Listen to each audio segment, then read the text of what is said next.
What's up, YouTube? It's Drew. We're back with another NBA video. Today we're doing another tier list inspired by MMA, inspired by UFC YouTube. You guys liked last video when I did a little MMA UFC collab, and we're gonna be the ones to bridge the gap between MMA and NBA YouTube. I think I have both skill sets. I am BEDTIME NBA. We are live on Twitch with this one, so if you want to tap into my chat next time I do a video like this, links in the bio, and just come check it out. All right, let's do it. We're doing a tier list of the craftiest players in the NBA. We're doing a tier list of the crafty veterans, the guys with a little spice in their game, with a little creativity. And yeah, let's just get into this one, man. This is that MMA classic, and we're gonna see if we can do it with NBA players. Let's start with this one out, man. Josh Hart, in terms of crafty NBA players. So when I'm looking for a crafty NBA player, I'm looking for someone who has a lot of creativity in their game, who has like a gimmicky skill set, kind of like a Marauder, but like is also like actually good and refined and has like real skills. I'm gonna put Josh Hart in like the B tier of crafty NBA players. Josh Hart, insane offensive rebounder, very good rebounder in general, and despite the fact that he's not a good shooter and he's not a very good ball handler, he's a like very valuable player on one of the best perimeter like units in the NBA. Great switchable defender. He finds ways to impact the game all over the place. This is one of the most like obvious like Swiss Army knife players in the NBA. You can plug and play Josh Hart in just about any role and he's gonna fill it really well because he's very crafty. Another quality of a lot of crafty vets is they've played for a lot of teams and they've been good on a lot of teams, and everywhere Josh Hart goes, he's been good. He's never had a bad stop. So Josh Hart's gonna go in the B tier. Ace Bailey. Okay. I'm gonna put Ace Bailey in the D tier because I think that's funny as fuck. Chat, think about this. Ace Bailey shows up in the NBA and he just has like he only has like one button on his controller. He doesn't know how to pass. He doesn't know how to like think outside of like pull up middies and like pull up threes. And so for the first like year of his career, like he's like the opposite of Josh Hart, right? Like Josh Hart, 99 overall offensive rebounder, 99 overall like connective playmaker defender. This guy's like a 99 overall contested jump shooter. Like that's not a crafty player. That's not a crafty player. That's like a fictional player. Like I don't even know what tier list like Ace Bailey is S tier in. Crafty vets, crafty players, Ace Bailey is not it yet. This guy is the contested midi god, and I think he's gonna be good. Like, this is no diss. I'm gonna throw Bobby Portis in the C tier. Bobby Portis, kind of like Josh Hart, like he's been decent everywhere he's been. He's pretty versatile and another Swiss Army knife guy. You can run your offense through him a little bit if you've got like a poverty offense. He's a good catch and shoot 3-point shooter. He likes to create on the low block. Versatile defensive player, big, strong, athletic wing. He also brings like a certain like toughness, meanness. He's mean mugging, he's emoting. A lot of these guys like are not really emoters. Bobby Portis is emoting at range when he's on a basketball court, and that's a real thing. That's a crafty veteran right there. Tyrese Halliburton, in terms of crafty players, I'm feeling Tyrese in like the. Tyrese is gonna be. I'm gonna put Tyrese in the A tier. Tyrese is like an insanely crafty player. Like he's not good at dribbling, but he is he is a crafty dribbler. Like he's not like a skill dribbler like Kyrie or fucking like Steph or you know the actual like just insanely good dribblers in the NBA. This guy uses like fakes and like just like singular like crossovers to like get by his defenders. Like he uses that stop and start. He's not athletic and he knows that, and he's crafty enough to get by guys by just like faking. But like hezzy, that's the word I'm looking for. He has like a little hesitation in his game, which really throws off the defense's rhythm. Insanely talented passer as well, insanely crafty passer. He finds like passing angles that like other players, because he throws the ball so high over the defense, other guys just don't find. Also a very good shooter, but yeah, definitely a crafty guard. I didn't mean to do this fucking one player in every tier already, but I think Luka's got to go in the S tier because Luka, insanely crafty passer like Tyrese, has that same, like, he's not a particularly athletic player, but he takes that craftiness, that ability to generate offense, and he adds 10 more points a game to that, and even more flashy passes. And they're always crazier because he's European. He's throwing them over his head. He's whipping them around defenders. He's throwing them along the baseline. He's throwing them full court with both hands, with either hand. Even the way Luka throws lobs, there's a craftiness with that. The hezzies, the pump fakes, getting defenders off their feet. Like, Luka is he is the craftiest guard in the NBA, probably. He's just got to be in the S tier. I think I got to put Jokic in the B tier. Insanely good passer as well, but he's sort of moved away from throwing flashy passes, and he just throws the most effective pass at all times. He reads the game like a supercomputer, but, like, most of the time he's just kind of, like, backing his defender under the rim and, like, hitting a fadeaway, hitting a little push shot. Like, he's just too effective to be, like, crafty. Like, these other guys need to, like, make up for, like, weaknesses in their game, and that's why they're crafty, right? Like, Josh Hart, not a great shooter, not a great ball handler, so he has, like, crafty, creative ways to, like, impact offense. Jokic is just, like, yeah, exactly. He's like if a catapult turned into a human. He like, there's just no stopping him. So I think he's, like, gotten too good to be, like... I think he's gotten too good to be, like, one of the most crafty players in the NBA. He's just too effective on a play-by-play basis. So I'll put Jokic in the B tier. Steph Curry, I'm also going to put in, like, the B tier. He's crafty for exactly one reason, and that is the way he gets off the ball. The off-ball movement of Steph Curry is, like, his signature, like, crafty veteran play. Like, he finds, like the fucking ring around the rosy thing that he used to do with Jordan Poole. Just constantly running around screens, ducking around screens, faking out his defender off the ball. Matthew Dellavedova still has PTSD from guarding this guy in the finals. AR-15 I'm going to put in the A tier, man. I don't give a fuck, bro. AR-15 is crafty, okay? Again, another guard. All these guards so far... not very athletic. There's just something about him, man. Like, I can't point to anything in AR-15's game that he's, like, elite at, but he finds a way to average, like, 26 and 5, like, every game. Like, he uses his physicality really well. His stop and start is really good, just like these guys.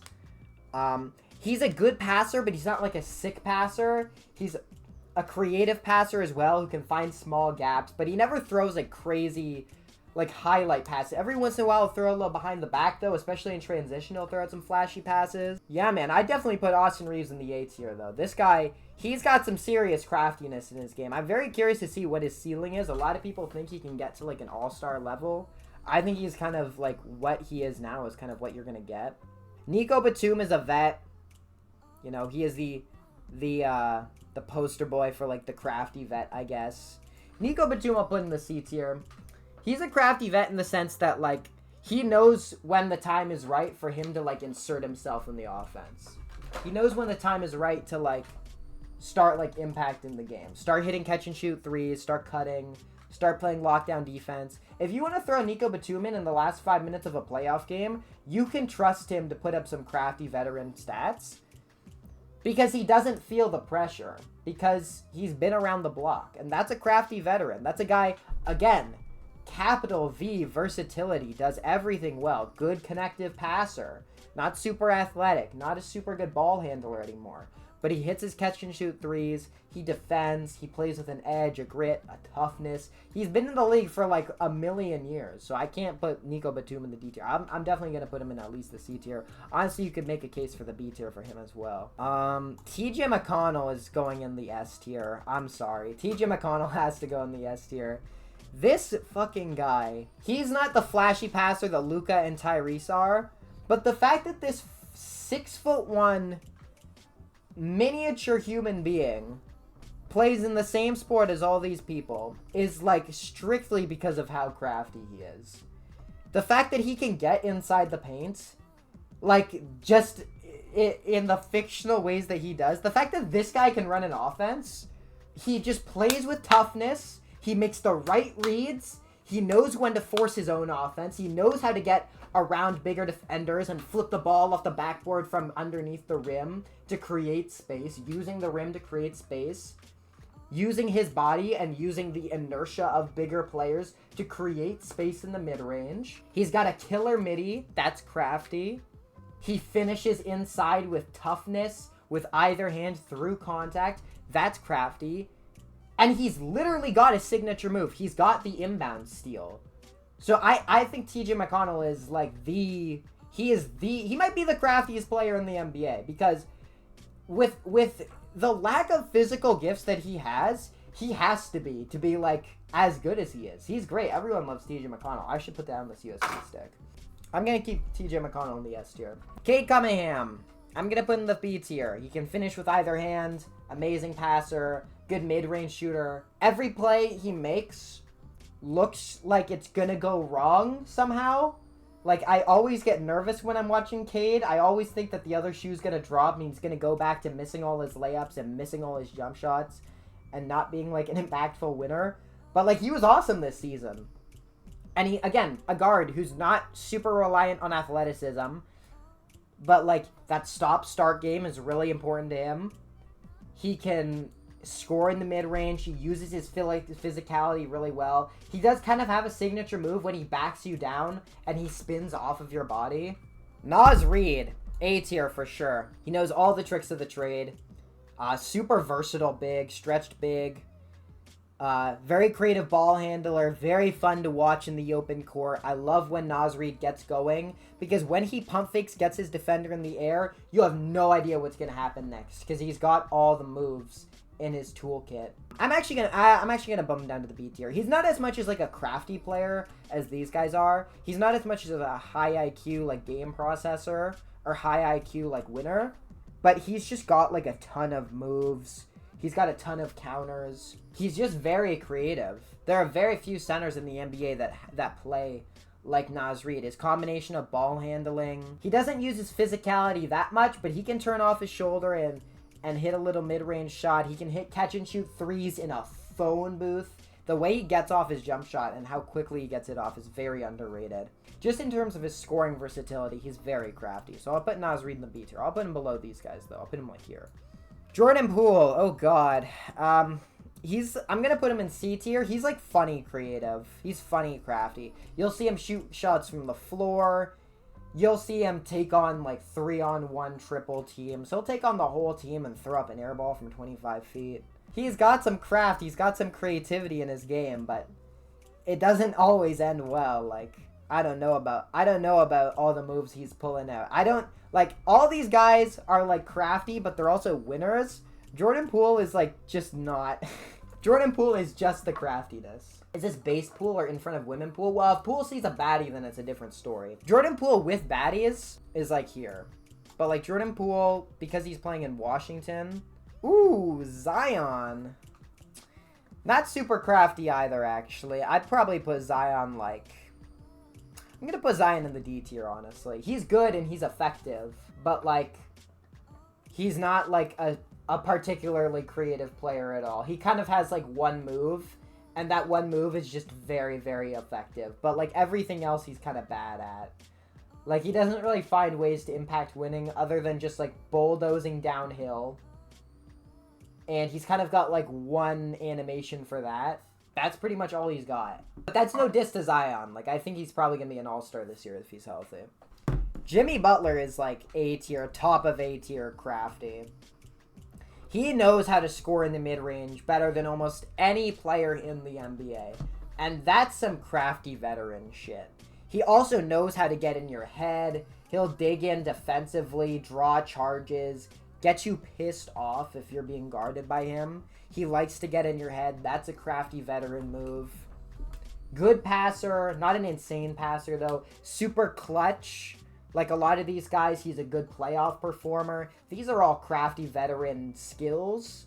And I think Jimmy's got them in spades, so I definitely got to put Jimmy at the top of A tier. He is a crafty veteran. CJ McCollum. I don't even know where to put CJ. Another good mid-range scorer. Like a lot of these guys, solid playmaker, effective playmaker. Completely fucked up everything with the CBA, though. That was not a crafty veteran move. So I'm going to put CJ right next to Pool Party. They got traded for each other. We'll see how that goes. I think that was a good trade for Washington. But CJ's a very crafty mid-range scorer. He can hit threes. Not super fast, not super athletic, but his handle is effective. He can get downhill. I love the way he's got this little move where he like has like it's not an in and out dribble, but he sort of like pushes the ball forward when he crosses over. Like he really he really slopes his body in his crossovers in a way that's very satisfying. And he can finish with either hand, and he can finish through contact. Actually, yeah, I'll put him here. I don't want to diss CJ. The finisher? I'm not going to lie, that's kind of a tough nickname. I thought the finisher was kind of a shit nickname for a long time. That's a good nickname. I'd probably put Lowry like... Where do I put Larry Markkinen? He's been going stupid in FIBA lately, which is why I put him on this list. And I think just based off the merit of that, I think I'd probably put him like here. He's not very crafty. I guess just in FIBA, he's been so good that he's looked crafty. Like he's schooling kids on the Finnish national team. Step back threes. He's creating space, looking like an athletic paint beast. He's looking like a stud in FIBA. So I guess that's the only reason I put. Honestly, he's not that crafty. He's not really a passer. He's not really a defender. Not really a big time rebounder for his size. Like, you kind of know exactly how he's going to impact the game, so I'll put Larry Markkinen at the bottom of the C tier. But he has been going stupid in FIBA. Check out his FIBA numbers. He's averaging like 40 a game or something. Ooh, but Luka Garza, though, top of C tier. Luka Garza is crafty. Doesn't get a ton of minutes. Low volume player. Not a great defender. And you kind of need to run your offense through him to make him, you know, to max him out. But he can really score in the mid-range. He can really score in the low post. He is a crafty, like, old school college back to the basket big man. And he gets just buckets with that play style. So, like, obviously this guy kills in the G League, but he's just kind of been aged out of the modern NBA game. But I think he's going to get minutes in Boston. I think he can actually be an NBA player because he's also got a jump shot. Like, he's finding ways to impact the game despite his physical limitations. That's crafty. That's a crafty veteran. I'm going to put both these small guards in, like, the B tier. Peyton Pritchard and Fred VanVleet. They're both they're microscopic people. But Peyton Pritchard hits all his half-court shots. That's crafty. They both find ways to score around the rim despite being 5'11" and 6 foot on a good day. Fred VanVleet's a pit bull defender. He's a quarterback for his team. Like, a lot of these guys are, like... There's sort of, like, two genres of, like, NBA quarterbacks. You look at, like, Tyrese Halliburton or Luka Doncic. These are guys who are, like, the Josh Allens, the Lamar Jacksons, Patrick Mahomes when he was, like, really a gunslinger, when he had Tyreek Hill. These are guys who are playmakers, who generate offense with their passing ability. And then there are guys like T.J. McConnell or Austin Reeves, Fred VanVleet, even Peyton Pritchard. These are guys who distribute the ball to their playmakers in space, to their scorers in space, and let them cook. And that's what Fred VanVleet does really well. He's a good orchestrator. He's a good captain of the ship, but he's not like an apex passer playmaker like a Tyrese Halliburton. But he's a pitbull defender as well. Peyton Pritchard, he's got a strap, so I'm going to put both of them in the B tier because you've got to be really crafty if you want to be this size and effective in the NBA. OG Anunoby's another D tier guy because he's just so cookie cutter. He's an insanely good defender, an insanely good three-point shooter, very athletic, very physical. But, like, I have never seen this guy, like, do something, like, outside the box. Like, everything he does is, like, very obviously within his ability. And he's good at what he does. And he gets paid to be... And he gets paid, like, $40 million a year to be the best 3D wing in the NBA. And he kind of succeeds at that. Lonzo's another one where I'm, like, not really sure where to place him. I'm going to actually put him in the bottom of the A tier. Because he's got that crafty passing, playmaking ability like Tyrese or Luka. He's wiry, he's lanky, he throws weird, fun passes. When he was in his prime, he could really generate a lot of speed for an offense. Just with the way he pushed the pace. But, like, dude, I don't know where that is now that he's recovered from brutal, borderline career-ending, within an inch of his life knee surgery. Like, I'm just not really sure where he's at. Like, Prime Lonzo would be, like, here or maybe even here. But, like, I think just based off the merit of his passing creativity and his innate passing ability, his ability to be an impactful defender despite not being very strong for his size, despite only just having the length and the height, he's a very good defensive player. And he found a way to make his jump shot effective. He found a way to become a good jump shooter over his career. So I definitely put him in, like, the top of the upper echelon of crafty veterans. We got a couple more here. I kind of got through the S tiers already. I'm going to put Draymond in the A tier as well, though. Draymond is super crafty. He's crafty in the ways he hurts people. He's crafty in the ways that he shit talks, in the ways that he starts beef. But he's also just like a crafty playmaker. He found a way to create this very weird niche of like the 6'6" center who's also a playmaker who you run your offense through, who also doesn't have a jump shot and has like no shot creation ability.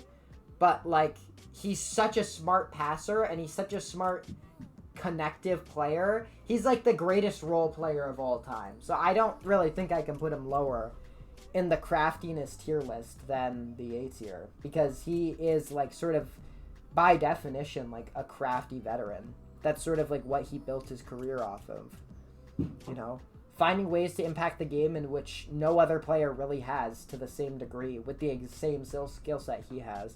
He's very unique. He's a once in a lifetime player. And I swear to God, every time there's a draft, like every time a Colin Murray Boyles enters the draft, you're like, that guy's got to be the next Draymond, right? Like if you're 6'7" and you can guard multiple positions and you're a decent passer, like you just, it's like the Michael Porter Jr. Kevin Durant thing, man. It's like that's just like what Draymond has invented, and he's super crafty for that. Then finally we got GTA. He's got exactly one move. Like he can run an offense, not as well as TJ McConnell. He can run some offense though. Yes, he can shoot. He can do some stuff with the ball. I'll put him in like the B tier. I'll put Jose Alvarado in the B tier. Obviously we know what he's known for, and that's stealing the ball once it gets inbounded. He doesn't steal inbound passes, but he does the Grand Theft Alvarado play. And that's really fun, but like come on, he's not that good. He's a fine player. But yeah, man, I think that's the Crafty Veterans tier list. Let me know what you guys think of this one down in the comment section below. Make sure to tap into the Twitch, which will be linked down below. We did this one live. I'm not sure if I'll do it live again, but we will be doing more stuff live. So tap into the Twitch, links down below. Tap into all my other socials. Make sure to like, subscribe if you enjoyed this video. And if you want to see more Bedtime NBA content, if you want to see more of this kind of content, you know what to do. And maybe I'll make more. And I'll be in frame the whole time. But I'll catch you guys in the next one, man. Peace.